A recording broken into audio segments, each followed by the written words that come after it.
All right, so that's the problem. I hope you like it. I hope you're excited to work on it. And so now we're gonna, without further ado, start our logistic regression implementation on your favorite IDE, whether it is Google Collaboratory or Jupyter Notebook. You have the choice, but my favorite is by far Google Collaboratory. So if you love it too, follow me here. And now let's re-implement this logistic regression implementation step by step. Right now it is laying out the notebook and we're about to have it in a second. There we go. All right, so that's the whole notebook. It is in read-only mode. So right now what we have to do is to create a copy of this notebook. And to do this, we just have to click Save a Copy in Drive. And this will create a copy, as you can see, of this notebook in which we will be able to re-implement the whole model from scratch. All right, great. So as usual, the first thing we're going to do is to delete all the code cells, right? Because I want you to take action. I want you to learn by doing. So I really want you to re-implement all these code cells from scratch. So we're going to delete all of them. To do this, we just have to click them and then click the trash button here. Just do as I do. All right, and make sure not to delete the text cells because we want to keep that well highlighted structure.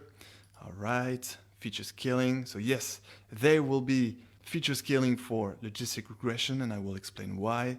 All right, so now we train the logistic regression model, predict a new result. All right, and you really have everything in this implementation. You'll see that you will learn how to predict an ensemble of results. In the test set, you will also learn how to predict a single result, like when you deploy your model in production, when you want to predict a single observation.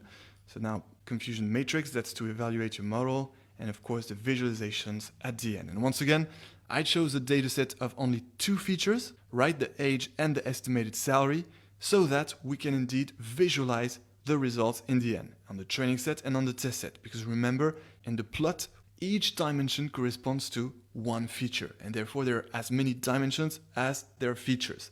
And so since we have 2 features, we'll have a nice 2D plot. And that's exactly the reason why I needed to take 2 features. But no worries, the implementations we're about to make works for any dataset regardless the number of features. And I will prove this to you at the end of this part when deploying all our classification models on a brand new generic dataset with more features.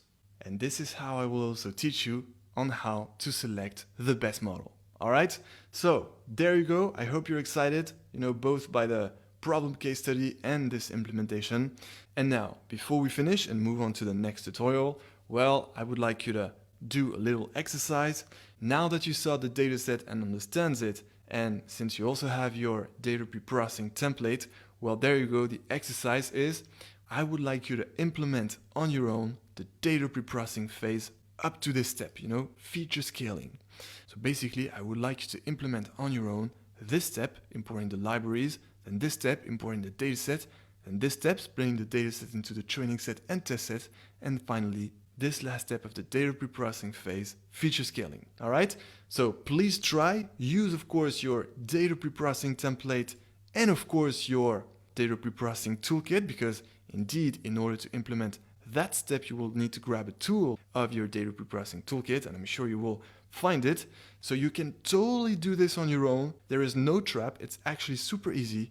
And of course, we will implement the solution together in the next tutorial. So I can't wait to see what you end up with, and I'm sure we will end up with the same thing. So let's see. And until then, enjoy machine learning.